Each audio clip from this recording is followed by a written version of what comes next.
Evening everybody, it's lovely to be here. It's a really nice venue. I've never been here before, but I mean, you can probably tell just from looking at me, I'm worn out and I'm about 65% Marks and Spencer's because I'm a mum. And it's just nice to be out of the house. Especially it's half term. That's great tiring. And I mean, I've had a few whoops. I'm appreciating that because being a mum is absolutely knackering. It's like a marathon. And actually, I mean, I don't know, has anyone here ever done a marathon? Yeah, nice. They're quite tiring as well, aren't they? The whole build-up to becoming a mum is very similar to the journey for becoming like a person who does a marathon. A marathonist, is that a thing?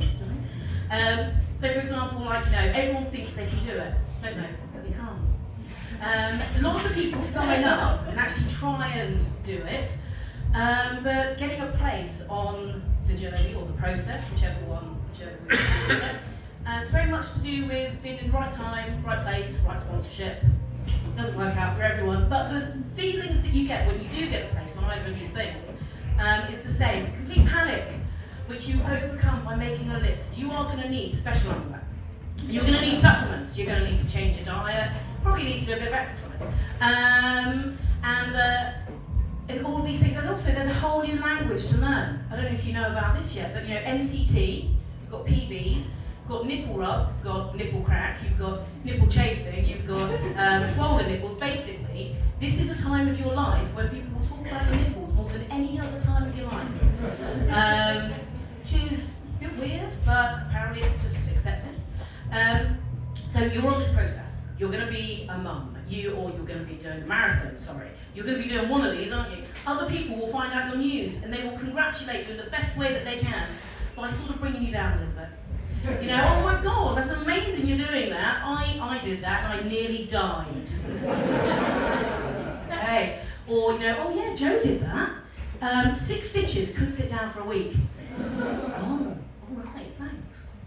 But it's too late, you've signed up, you're on the process. And it's not just that you're on the process, people around you have joined in, they are invested. Like, your mum's had some t-shirts printed, your dad's booked some time off work so he can come with you to like various events.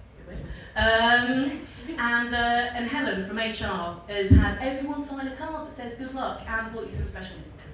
Because they want to talk about nipples when you're not there, when you're at your doctor's appointments.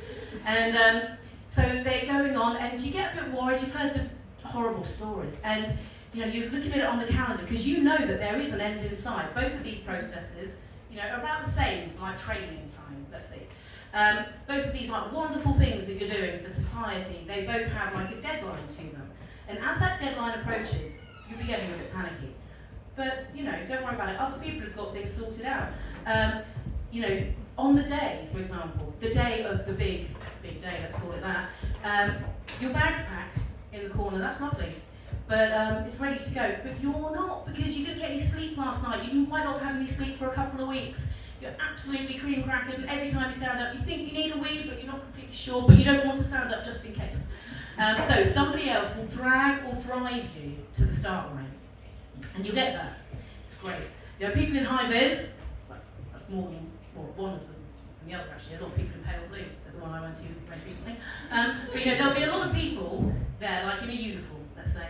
And there'll be balloons, there'll be people cheering you on, there's music playing, everyone is really happy. And okay. And then you get told, start. Okay, all right then. And it's a lot of huffing and puffing, a lot of sweaty face stuff, I've lost a lot of time actually. Because basically you're just doing what you're told because the end is in sight, you've got to get there, you're so close now, there is no other way back. You just have to carry on going. So you've got adrenaline pumping around your body, you've got all the hormones, you've got supplements kicking in. People will offer you drugs and you're allowed to say yes, and they're free. I remember that bit. And then at the end, I forgot. People cheering you on, taking photographs. People that you've never met before will know your name and be, oh yeah, come on. And you'll get to the end of the process and it's great, that's it, over and done with. You get a medal, you get a goodie bag, you get a t-shirt, you get a selfie with Tony from Hollyoaks. Although actually that only happened at one. The most recent one, I got a baby. A beautiful little baby, love him to bits, but I'm pretty sure I deserve a medal. Anyway, thank you very much. Lovely to see you all.